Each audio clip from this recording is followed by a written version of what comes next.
স্বচ্ছতায় সেরা বসিরহাট শহর।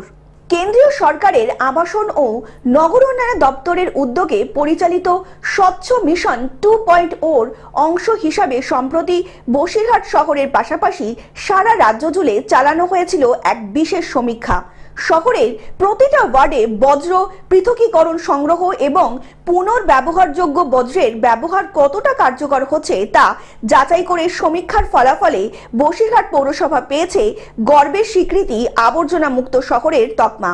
এই সাফল্যের পর শহর জুড়ে আনন্দ ও গর্বের পরিবেশ তৈরি হয়েছে। সাধারণ মানুষ থেকে শুরু করে স্থানীয় ক্লাব, স্কুল এবং সামাজিক সংগঠনগুলি দীর্ঘদিন ধরেই পরিচ্ছন্নতার কাজে হাত লাগিয়েছিল। তাদের অক্লান্ত প্রচেষ্টারই স্বীকৃতি এই সাফল্য।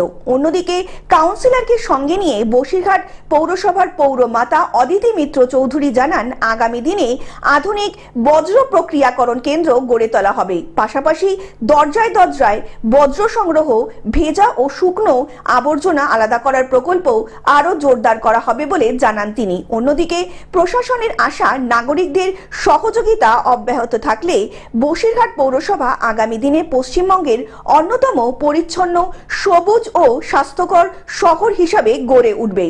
গুরুত্ব তো আছে। স্বচ্ছ ভারত মিশনের জিএফসিতে আমরা 1 স্টার পেয়েছি, তো এটা আমাদের কাছে অনেক বেশি সম্মানটাই তো বড় গুরুত্বের বিষয়। এটা আমরা SWM প্রজেক্টের মধ্যে যে বাড়ি বাড়ি ময়লা কালেকশন হচ্ছে, সেই ময়লা কালেকশন করছি আমরা, কমার্শিয়াল করছি, সব জায়গা থেকে, দোকানদার সব জায়গা থেকে নেওয়া হচ্ছে।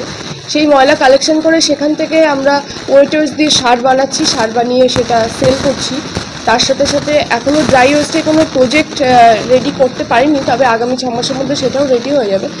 সেগ্রিগেশন করে ময়লা নিয়ে ড্রাই ওয়েস্টটাকে সেল করা হচ্ছে আর ওয়েটার্স দিয়ে সার তৈরি করা হচ্ছে। একেবারেই তো কোনো কিছু হয় না, কারণ ময়লা তো প্রতিদিনই তৈরি হয়।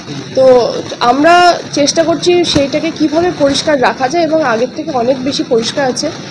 আমাদের পাশাপাশি মানুষেরও, বসিরহাটবাসীও সচেতনতার অনেকটাই আরও দরকার আছে। অনেকটাই এগিয়ে এসেছেন, কিন্তু আগামী দিন বসিরহাটবাসী যত সচেতন হবে, আমরা তত আরও বেশি স্টার, জিএফসি 1 স্টার থেকে 3 স্টার, 7 স্টারে পৌঁছাতে পারবো।